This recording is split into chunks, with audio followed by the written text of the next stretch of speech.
આપનું સ્વાગત છે। હું છું અંતી। વિચારોથી મુક્ત રહો પરંતુ મૂલ્યોથી બંધાયેલા રહો।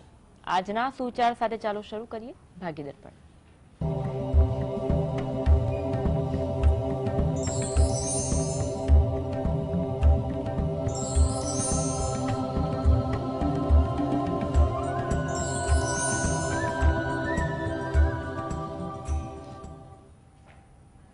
તો ભાગ્ય દર્પણમાં આપના પ્રશ્નોના નિરાકરણ અને રાશિફળ વિશે માહિતી અને માર્ગદર્શન આપવા આપણી સાથે જોડાયા છે જ્યોતિષાચાર્ય અને વાસ્તુશાસ્ત્રી હસીબભાઈ પાઠક।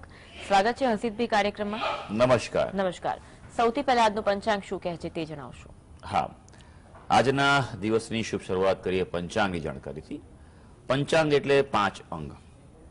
શાસ્ત્રમાં એમ કહેવાયું છે કે જે પણ વ્યક્તિ સવારે ઉઠીને પંચાંગ વિશે જાણે છે, વાંચે છે, સાંભળે છે, તેના પર પંચાંગના દેવતાઓ પ્રસન્ન થાય છે। એટલે પંચાંગ જાણવું એ ખૂબ લાભદાયી છે। શરૂ કરીએ આજના દિવસનું પંચાંગ। આજે વાર છે શુક્રવાર। વિક્રમ સંવત 2080 ચાલી રહ્યો છે। તારીખની વાત કરીએ તો 15 ડિસેમ્બર 2023। આજની તિથિ આવે છે માગશર મહિનો ચાલી રહ્યો છે। માગશર મહિનાનો પ્રારંભ થઈ ચૂક્યો છે। તેનું સુદ પક્ષ એટલે કે શુક્લ પક્ષની આજે ત્રીજ છે। આજનું નક્ષત્રની વાત કરીએ, નક્ષત્ર આવે છે અનુરાધા, ત્યારબાદ પૂર્વાષાઢા અને ત્યારબાદ ઉત્તરાષાઢા શરૂ થશે। યોગ વૃદ્ધિ કર્ણ તૈતિલ આવે છે। આજની રાશિ આવે છે ધનુ રાશિ, જેના નામાક્ષર છે ભ, ધ, ફ અને ઢ। બપોરે 1:44 રાશિ પરિવર્તન થશે। મકર રાશિનો પ્રારંભ થશે, જેના નામાક્ષર હોય છે ખ અને જ। એટલે બપોરે 1:44 પહેલા જો કોઈ બાળકનો જન્મ થાય તો તેનું નામ ધનુ રાશિ પરથી પાડવું હિતાવહ રહેશે। ત્યારબાદ થાય તો મકર રાશિ પરથી પાડવું હિતાવહ રહેશે। આ જ પ્રમાણે ગ્રહ ગોચર અને મુહૂર્તની પણ ગણતરી કરવાની રહેશે। દિન વિશેષની વાત કરીએ તો આજે રાજયોગ છે સવારે 8:11 સુધી અને ત્યારબાદ 8:11 થી રવિ યોગનો પ્રારંભ થશે। આજે બુધ ગ્રહનો અસ્ત થઈ રહ્યો છે, પશ્ચિમ દિશામાં અસ્ત થાય છે।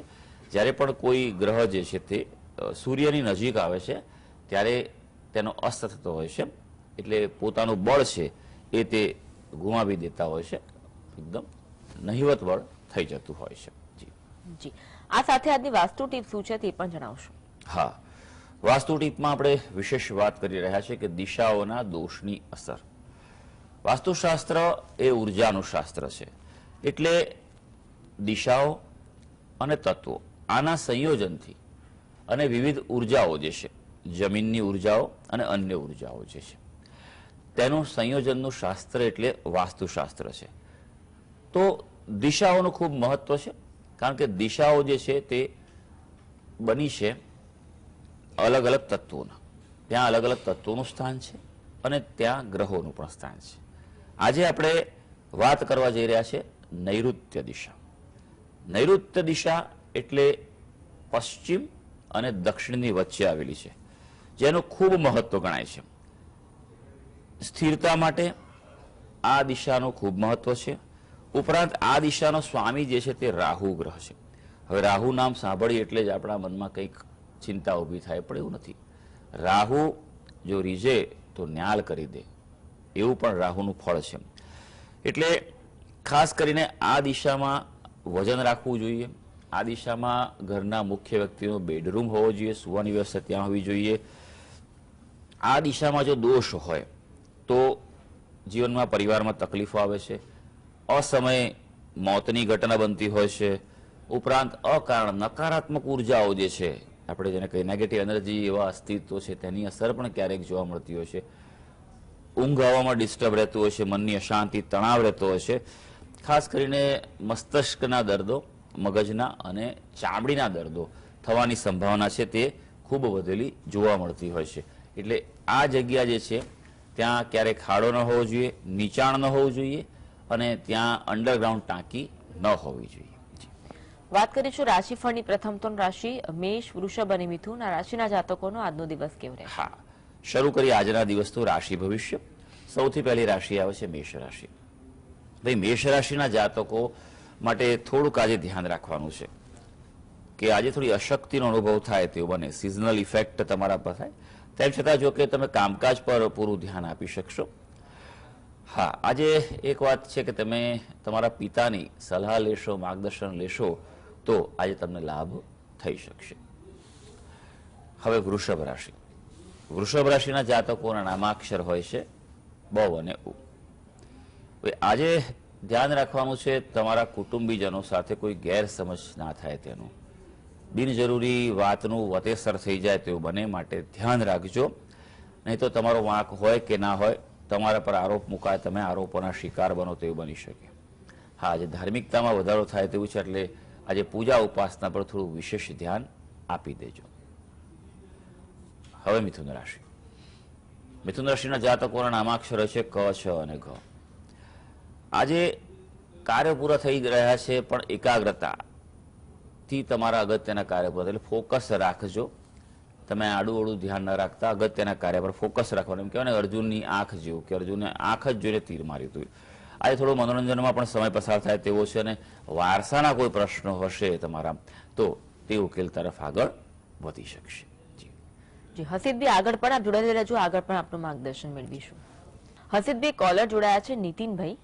નીતિનભાઈ, જેમના અંગેનો પ્રશ્ન છે તેમની જન્મ તારીખ જણાવશો.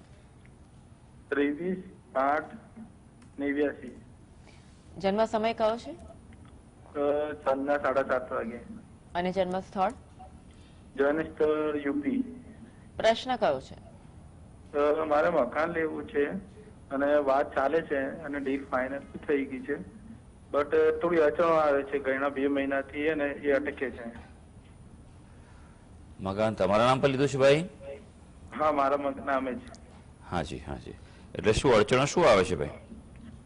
લોન પ્રોસેસ થતી નહીં, પછી ઇન્કવાયરી આવે છે બારવારામાં.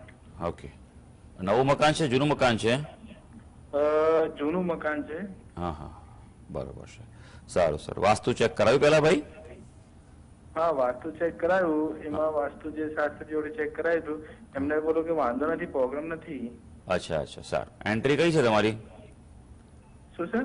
એન્ટ્રી પૂર્વની છે. અચ્છા, અંદરથી કે બહારથી? બહારથી. બહારથી અંદર જાવ તો પૂર્વ થાય એમ? હા હા, ઓકે ભાઈ. હવે મારી વાત શાંતિ સાંભળજો, જવાબ આપું છું. જો ભાઈ, આ સૌથી મોટી ભૂલ છે. જે પણ વાસ્તુશાસ્ત્રી હશે એ તમને શું માહિતી આપે જ ખબર નથી પડતી કે દુનિયામાં કોઈ પણ વાસ્તુ વાળો માણસ હોય બહારથી એન્ટ્રી ગણાય જ નહીં. હંમેશા અંદરથી એન્ટ્રી જોવાની. અંદરથી બહાર નીકળતા જે દિશા આવતી હોય એ દિશા ગણવાની હોય. હંમેશા કોઈ પણ જગ્યાએ એક રેફરન્સ પોઈન્ટ હોય. તમારું ઘર એ તમારો દિશાનો રેફરન્સ પોઈન્ટ છે. તમારા ઘરની આગળ પૂર્વ દિશા થતી હોય નીકળતા તો એ પૂર્વની એન્ટ્રી કહેવાય ભાઈ. આ તો કદાચ પશ્ચિમની હશે. માટે જ કહું છું કે ચેક કરો, આગળ વધજો. વાંધો નહીં, લેવાઈ ગયું છે, નક્કી થઈ ગયું છે. ઘણીવાર એવું બને છે, માટે આ તો મારા અનુભવથી કહું છું. હજારો વાસ્તુના મારા અનુભવને કારણે કહું છું કે વસ્તુ અટકતી હોય તો જે તે ઘરમાં વાસ્તુ દોષ ક્યાંક હોય છે, ત્યારે વસ્તુ અટકતી હોય છે. હવે નૈઋત્ય દિશામાં તમારે ક્યાંક ને ક્યાંક કોઈ પ્રોબ્લેમ હશે. હું આ તમને અગ્નિ દિશામાં 2 જગ્યાએ તમારા ઘરમાં હશે, માટે આ લોનના પ્રોબ્લેમ્સ થતા મેં બહુ જગ્યાએ જોયેલા છે. હવે એ બાબતે યોગ્ય વાસ્તુશાસ્ત્રી પાસે માર્ગદર્શન લઈ લેજો, બરોબર છે? હજી તમારા નામે થયું નથી એટલે આમ વાંધો નથી, પણ તેમ છતાં આ વસ્તુમાં ઇસ્યુઝ થતા હોય છે. તમારી કુંડળી પરથી હવે નજર નાખીશું કે શા માટે આ ગ્રહોની સ્થિતિ તમને આવી અસર આપી રહી છે. કુંભ લગ્નની તમારી કુંડળી આવી રહી છે. તમારી રાશિ વૃષભ રાશિ છે. ચંદ્ર જે છે તમારો વૃષભ રાશિનો છે. અત્યારે હાલ લગ્ન પરથી જ તમારું શનિ મહારાજનું પરિભ્રમણ થઈ રહ્યું છે. મંગળ ગ્રહ જે છે તે અસ્તનો થયો છે, માટે હજી થોડું વેઇટ એન્ડ વોચ તો કરવું પડશે ભાઈ. હા, અને થોડોક સમય ધીરજથી કામ લેજો. કાર્ય થશે પણ વાર લાગશે, એટલે ઉતાવળ ન કરતા, બરોબર છે? સ્ટેપ બાય સ્ટેપ જજો. ખોટી ઉતાવળ કરતા નહીં, ખોટું એડજસ્ટ કરતા નહીં તો ઓર તકલીફ પડી શકે. કારણ કે તમારી કુંડલીમાં પ્રબળ ગ્રહણ દોષ છે. ગ્રહણ દોષવાળા વ્યક્તિને આવું બનતું હોય છે કે ક્યારેક ઉતાવળ કરે તો ખોટી ભૂલ થઈ જાય. એટલે પહેલા ગ્રહણ દોષનું આપ નિવારણ કરાવો.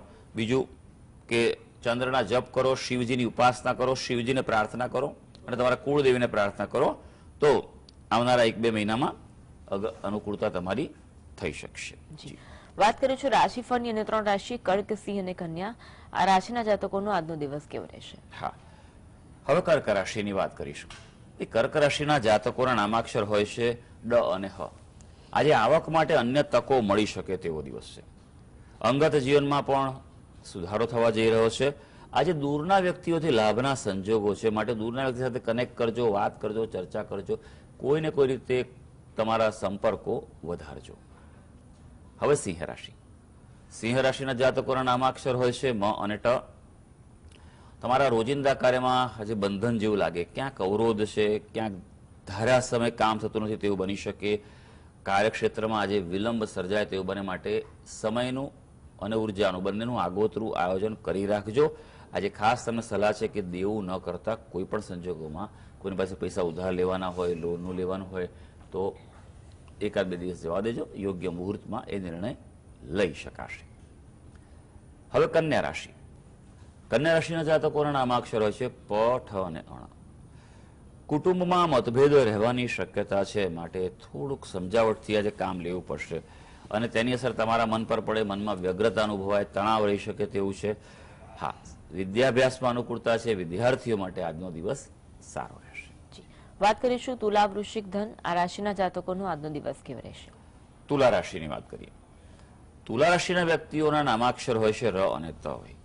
આજે તમારી અંગત વિટંબણામાંથી માર્ગ મળે, એટલે કોઈ સમસ્યામાંથી ઘેરાયેલા હો, કોઈ પ્રતિકૂળતા હોય, કોઈ પ્રશ્નોનો સામનો કરી રહ્યા હોય તો આજે રસ્તો નીકળવાનો છે.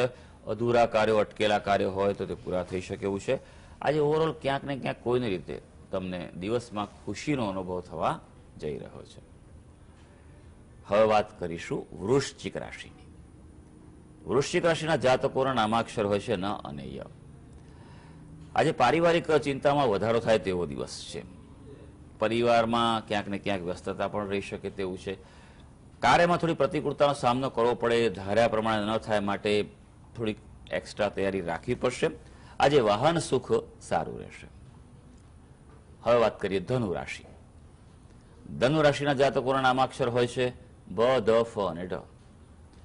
ભાઈ આજે તમારા કાર્યક્ષેત્રે અનુકૂળ વાતાવરણ થઈ શકે તેવું છે, એટલે ખાસ કરીને કાર્ય સફળતા રહે તેવું છે, એટલે કાર્ય પર આજે ફોકસ કરી લેજો. હા, આજે પ્રસન્ન રહેજો, જે પણ કાર્ય કરો આનંદથી કરવા પ્રયત્ન કરજો, મનની વ્યગ્રતા દૂર રાખજો, નહીં તો ક્યાંક ને ક્યાંક આજે મનમાં અસંતોષ અનુભવાય તેવું બની શકે. હવે વાત કરીશું મકર, કુંભ, મીન. આ રાશિના જાતકોનો આજનો દિવસ કેવો રહેશે? મકર રાશિની વાત કરીએ. મકર રાશિના જાતકોના નામાક્ષર હોય છે ખ અને ચ. આજે તમારા કાર્યક્ષેત્રે કામકાજમાં મુશ્કેલીનો સામનો કરવો પડે, એટલે થોડીક તૈયારી રાખજો કે મુશ્કેલી આવે તો તમારે શું કરવું જોઈએ. ઉપરાંત સારી વાત એ છે કે આત્મબળ વધવાનું છે, તમે પોતે મક્કમ રહીને મનોબળને સ્ટ્રોંગ રાખીને કાર્ય સફળતા મેળવી શકશો. પણ આજે વધુ ખર્ચાના પણ યોગ છે, એટલે બજેટ પ્લાનિંગ આવશ્યક રહી શકશે. હવે વાત કરીએ કુંભ રાશિની. કુંભ રાશિના જાતકોના નામાક્ષરો છે ગ, સ, શ અને શ. તમારા સ્વાસ્થ્યની સ્થિતિમાં સુધારો થાય તેવું છે. ઉપરાંત માનસિક તણાવ રહેશે, એટલે તરફ શારીરિક સારું છે પણ માનસિક અસરોમાં ધ્યાન રાખવું પડશે, પોઝિટિવિટી રાખવી પડશે. આજે ખાસ તમને આધ્યાત્મિકતામાં, ગૂઢ વિદ્યામાં, સંશોધનમાં રસ પડી શકે તેમ છે. હવે વાત કરીએ મીન રાશિ. મીન રાશિના જાતકોના નામાક્ષરો છે દ, ચ, ઝ અને થ. તમારા મનની ચિંતા દૂર થાય એવો દિવસ છે, એટલે ક્યાંક ને ક્યાંક કંઈક અટકેલું હશે તો તમે હળવાશ અનુભવશો, વસ્તુ આગળ ચાલશે. આજે તબિયતમાં સુધારો થવા જઈ રહ્યો છે, અટકેલા કાર્યો તમારા આગળ આજે ચાલવાના છે. તો સર્વે દર્શક મિત્રોનો આજનો દિવસ શુભ અને મંગળકારી જાય તેવી ઈશ્વરને અભ્યર્થના. હર્ષિતભાઈ, આપ જોડાયા અને દર્શકોને માર્ગદર્શન આપવા બદલ આપનો ખૂબ ખૂબ આભાર. ધન્યવાદ. ધન્યવાદ. તો કાર્યક્રમમાં બસ આટલું જ. મને આપશો રજા. નમસ્કાર.